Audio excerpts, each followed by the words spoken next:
Hi friends, ನಾನು Ashwini from Mangalore. Welcome back to my channel. Friends, ನಾನಿವತ್ತು tea ಜೊತೆಗೆ ಒಂದು ಸೂಪರಾಗಿ ಮ್ಯಾಚ್ ಆಗುವಂತಹ ಬೆಳ್ಳುಳ್ಳಿ ಖಾರ ಮಂಡಕ್ಕಿಯನ್ನು ಯಾವ ರೀತಿ ಪ್ರಿಪೇರ್ ಮಾಡೋದು ಅಂತ ತೋರಿಸ್ತಾ ಇದ್ದೇನೆ. ಇದು ಬಂದುಬಿಟ್ಟು ತುಂಬಾ ಕ್ರಂಚಿಯಾಗಿರ್ತದೆ. ಸೊ ಎಲ್ಲರಿಗೂ ಕೂಡ ಇಷ್ಟ ಆಗ್ತದೆ. ಹಾಗೆಯೇ ಸ್ವಲ್ಪ ಸಮಯದಲ್ಲಿ ಸ್ವಲ್ಪ ಇಂಗ್ರೀಡಿಯೆಂಟ್ಸ್ ಯೂಸ್ ಮಾಡಿಕೊಂಡು ಮಾಡಬಹುದು. ಹಾಗಾದರೆ ಇಂತಹ ಕ್ರಂಚಿಯಾಗಿರುವ ಬೆಳ್ಳುಳ್ಳಿ ಖಾರ ಮಂಡಕ್ಕಿಯನ್ನು ಯಾವ ರೀತಿ ಮಾಡೋದು ಅಂತ ನೋಡೋಣ. ಮೊದಲಿಗೆ ನಾನೊಂದು ಮಿಕ್ಸಿ ಜಾರ್ ತಗೊಂಡು ಅದಕ್ಕೆ ಒಂದು ಅರ್ಧ ಸ್ಪೂನ್ ಆಗುವಷ್ಟು ಜೀರಿಗೆ, ಹಾಗೆಯೇ ಒಂದು 10ರಿಂದ 15 ಎಸಳಾಗುವಷ್ಟು ಬೆಳ್ಳುಳ್ಳಿ ಹಾಕ್ತಾ ಇದ್ದೇನೆ. ಹಾಗೆಯೇ 1 ಸ್ಪೂನ್ ಆಗುವಷ್ಟು ಖಾರದ ಪೌಡರ್ ಹಾಕ್ತಾ ಇದ್ದೇನೆ. ನಿಮ್ಮ ಖಾರಕ್ಕೆ ಅನುಗುಣವಾಗಿ ಖಾರದ ಪೌಡರನ್ನು ಹಾಕ್ಕೊಳ್ಬಹುದು. ಹಾಗೆಯೇ ಈ ರೀತಿ ಒಂದು ಪೇಸ್ಟ್ ರೀತಿ ರೆಡಿ ಮಾಡಿದ್ದೇನೆ. ಬೆಳ್ಳುಳ್ಳಿ ಮಂಡಕ್ಕಿ ಆಗಿರೋದ್ರಿಂದ ಬೆಳ್ಳುಳ್ಳಿ ಸ್ವಲ್ಪ ಜಾಸ್ತಿನೇ ಬೇಕಾಗ್ತದೆ. ನೀರು ಹಾಕುವ ಅವಶ್ಯಕತೆ ಇಲ್ಲ. ಈ ರೀತಿ ಗಟ್ಟಿ ಪೇಸ್ಟ್ ಮಾಡಿದರೆ ಆಯಿತು. ನೆಕ್ಸ್ಟ್ ಒಂದು ನಾನ್ ಸ್ಟಿಕ್ ಪ್ಯಾನ್ ತಗೊಂಡು ಅದಕ್ಕೆ ಸ್ವಲ್ಪ ಎಣ್ಣೆ ಹಾಕಿದ್ದೇನೆ. ಒಂದು 5-6 ಸ್ಪೂನ್ ಎಣ್ಣೆ ಬೇಕಾಗ್ತದೆ. ಅದಕ್ಕೆ ನಾನು ಒಂದು 1/4 ಕಪ್ ಆಗುವಷ್ಟು ಕಡಲೆ ಬೀಜ ಹಾಕಿದ್ದೇನೆ. ಕಡಲೆ ಬೀಜ ಎಷ್ಟು ಬೇಕಾದರೂ ಹಾಕ್ಕೊಳ್ಬಹುದು. ನೀವು ಎಷ್ಟು ಕಡಲೆ ಬೀಜ ಹಾಕ್ತೀರಿ ನೋಡಿ, ಅಷ್ಟು ಟೇಸ್ಟಿಯಾಗಿ ಬರ್ತದೆ. ಸೊ ಮಂಡಕ್ಕಿ ತಿನ್ನುವಾಗ ಅಲ್ಲಲ್ಲಿ ಕಡಲೆ ಬೀಜ ಸಿಕ್ಕುವಾಗ ತುಂಬ ಚೆನ್ನಾಗಿರ್ತದೆ. ಎಣ್ಣೆ ಬಿಸಿಯಾದ ನಂತರನೇ ಕಡಲೆ ಬೀಜವನ್ನು ಹಾಕ್ಕೊಳ್ಬೇಕು. ಸಿಪ್ಪೆ ತೆಗಿಬೇಕು ಅಂತ ಏನಿಲ್ಲ, ಸಿಪ್ಪೆ ಹಾಕ್ಕೊಳ್ಬೋದು, ಅಂದರೆ ಸಿಪ್ಪೆ ಸಹಿತ ಹಾಕ್ಕೊಳ್ಬಹುದು.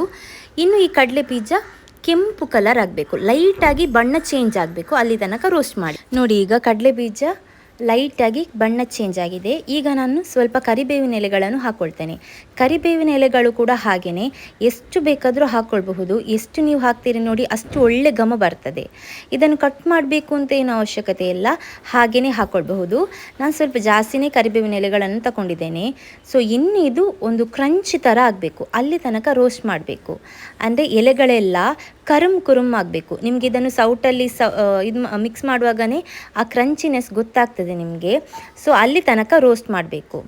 ಸೊ ನೀವು ಆ ಮಂಡಕ್ಕಿ ತಿನ್ನುವಾಗ ಅಲ್ಲಲ್ಲಿ ಕಡಲೆ ಬೀಜ, ಅಲ್ಲಲ್ಲಿ ಈ ಕರಿಬೇವಿನ ಎಲೆಗಳು ಸಿಕ್ಕುವಾಗ ಅದೊಂದು ತುಂಬ ಚೆನ್ನಾಗಿರ್ತದೆ, ತುಂಬ ಒಳ್ಳೆ ಮಜಾ ಕೊಡ್ತದೆ.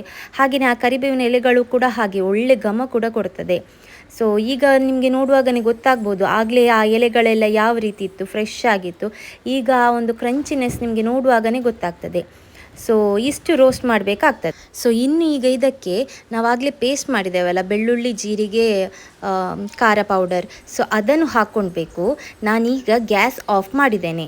ಸೊ ಕಡಲೆ ಬೀಜ ಮತ್ತು ಕರಿಬೇವಿನ ಎಲೆಗಳು ಫ್ರೈ ಮಾಡಿದ ನಂತರ ಗ್ಯಾಸ್ ಆಫ್ ಮಾಡಿ, ಆಗ ಎಣ್ಣೆ ಬಿಸಿ ಇರ್ತದೆ ನೋಡಿ, ಅದೇ ಎಣ್ಣೆಯಲ್ಲಿ ಈ ಪೇಸ್ಟನ್ನು ಹಾಕಿಬಿಟ್ಟು ಚೆನ್ನಾಗಿ ಮಿಕ್ಸ್ ಮಾಡಬೇಕು.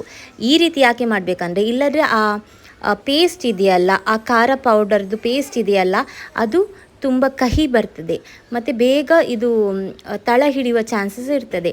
ಅದಕ್ಕೋಸ್ಕರ ಗ್ಯಾಸ್ ಆಫ್ ಮಾಡಿ ಇದನ್ನು ಚೆನ್ನಾಗಿ ಮಿಕ್ಸ್ ಮಾಡಬೇಕು. ಒಮ್ಮೆ ಇದು ಚೆನ್ನಾಗಿ ಮಿಕ್ಸ್ ಮಾಡಿ ಒಂದು ಗೊಜ್ಜು ಥರ ರೆಡಿ ಆದ ನಂತರ ಮಾತ್ರ ನಾವು ನೆಕ್ಸ್ಟ್ ಗ್ಯಾಸ್ ಆನ್ ಮಾಡಬೇಕು. ಸೊ ಈಗ ನಾನು ಗ್ಯಾಸ್ ಆಫ್ ಮಾಡಿ ಇದನ್ನು ಮಿಕ್ಸ್ ಮಾಡ್ತಾ ಇದ್ದೇನೆ. ನೋಡಿ, ನೋಡ್ತಾ ಇದ್ದಂತೆ ಇದು ಚೆನ್ನಾಗಿ ಮಿಕ್ಸ್ ಆಗಿದೆ. ಆ ಪೇಸ್ಟ್ ರೀತಿ ಇದ್ದದ್ದು ಚೆನ್ನಾಗಿ ಇದರಲ್ಲಿ ಕಂಬೈನ್ ಆಗಿದೆ. ಈಗ ನಾವು ಗ್ಯಾಸ್ ಆನ್ ಮಾಡ್ಕೊಳ್ಬಹುದು. ಯಾಕಂದರೆ ಒಮ್ಮೆ ಮಿಕ್ಸ್ ಮಾಡಿದ ನಂತರ ಗ್ಯಾಸ್ ಆನ್ ಮಾಡ್ಕೊಳ್ಬಹುದು. ನೋಡಿ, ಒಂಥರ ಈ ಪುಳಿಯೋಗರೆದು ಗೊಜ್ಜು ಕಾಣ್ತದಲ್ಲ, ಆ ರೀತಿ ಕಾಣ್ತದಲ್ಲ. ಸೊ ಇಷ್ಟಾದರೆ ಸಾಕು. ಇದಕ್ಕೆ ನಾನೊಂದು 1/4 ಸ್ಪೂನ್ ಆಗುವಷ್ಟು ಅರಶಿನ ಪೌಡರ್ ಹಾಕ್ಕೊಂಡಿದ್ದೀನಿ. ಜಾಸ್ತಿ ಬೇಡ, ಯಾಕಂದ್ರೆ ಜಾಸ್ತಿ ಹಾಕಿದರೆ ಇದು ಬೆಳ್ಳುಳ್ಳಿ ಮಂಡಕ್ಕಿ ಅಲ್ಲ. ಸೊ ಬೆಳ್ಳುಳ್ಳಿದು ಘಮ ಚೆನ್ನಾಗಿ ಬರಬೇಕು, ಇಲ್ಲಾಂದರೆ ಈ ಅರಶಿನ ಫ್ಲೇವರೇ ಜಾಸ್ತಿಯಾಗಿ ಬರ್ತದೆ.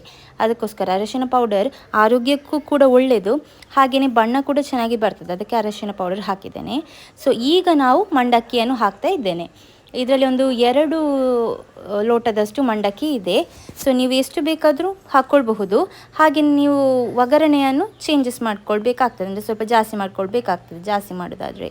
ಸೊ ಈಗ ನಾನೊಂದು ರುಚಿಗೆ ತಕ್ಕಷ್ಟು ಉಪ್ಪು ಮತ್ತು ಒಂದು 2 ಸ್ಪೂನ್ ಆಗುವಷ್ಟು ಸಕ್ಕರೆಯನ್ನು ಪುಡಿ ಮಾಡಿ ಹಾಕ್ಕೊಂಡಿದ್ದೇನೆ. ಸೊ ಇದು ಆಪ್ಷನಲ್, ಸಕ್ಕರೆ ಹಾಕ್ಕೊಳ್ಳೋದು.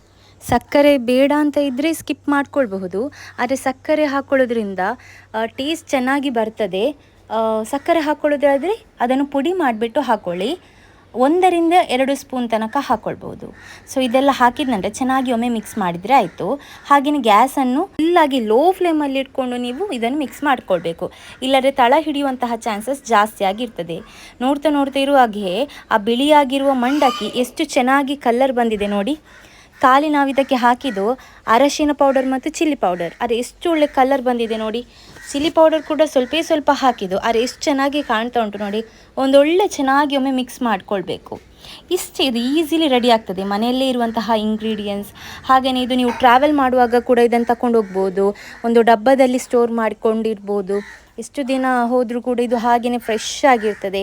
ಒಂದು ವೇಳೆ ನೀವು ಯೂಸ್ ಮಾಡಿಕೊಳ್ಳುವಂತಹ ಮಂಡಕ್ಕಿ ಫ್ರೆಶ್ ಇಲ್ಲದಿದ್ದರೆ ಅಥವಾ ಈ ಕ್ರಂಚಿನೆಸ್ ಹೋಗಿದರೆ ಅದನ್ನು ಒಂದು ತವದಲ್ಲಿ ಅಥವಾ ಬಾಣಲೆಯಲ್ಲಿ ಹಾಕಿಬಿಟ್ಟು ಸ್ವಲ್ಪ ಫ್ರೈ ಮಾಡಿಕೊಂಡು ಯೂಸ್ ಮಾಡ್ಬೋದು. ಆಗ ಎಗೇನ್ ಫ್ರೆಶ್ ಆಗಿರ್ತದೆ. ನೋಡಿ, ನಿಮಗೆ ಇದನ್ನು ನೋಡುವಾಗಲೇ ಗೊತ್ತಾಗ್ಬೋದು ಎಷ್ಟು ಕ್ರಂಚಿಯಾಗಿ ಬಂದಿದೆ ಅಂತ. ಒಂದು ಗ್ಲಾಸ್ ಟೀ ಅಥವಾ ಕಾಫಿ ಜೊತೆ ಈ ಥರ ಒಂದು ಮಂಡಕ್ಕಿದ್ರೆ ಸೂಪರ್ ಆಗಿರ್ತದೆ. ಸೊ ನೀವು ಕೂಡ ಮನೆಯಲ್ಲಿ ಟ್ರೈ ಮಾಡಿ. ಇವತ್ತಿನ ವಿಡಿಯೋ ನಿಮಗೆ ಇಷ್ಟ ಆಗಿದೆ ಅಂತ ಅಂದ್ಕೊಳ್ತೇನೆ. ಇಷ್ಟ ಆದರೆ ಲೈಕ್ ಮಾಡಲಿಕ್ಕೆ ಮಾತ್ರ ಮರಿಬೇಡಿ. ವಿಡಿಯೋ ನೋಡಿದ್ದಕ್ಕೆ ಥ್ಯಾಂಕ್ ಯು ಸೋ ಮಚ್. ಇದೇ ರೀತಿ ಸಪೋರ್ಟ್ ಮಾಡ್ತಾ ಇರಿ.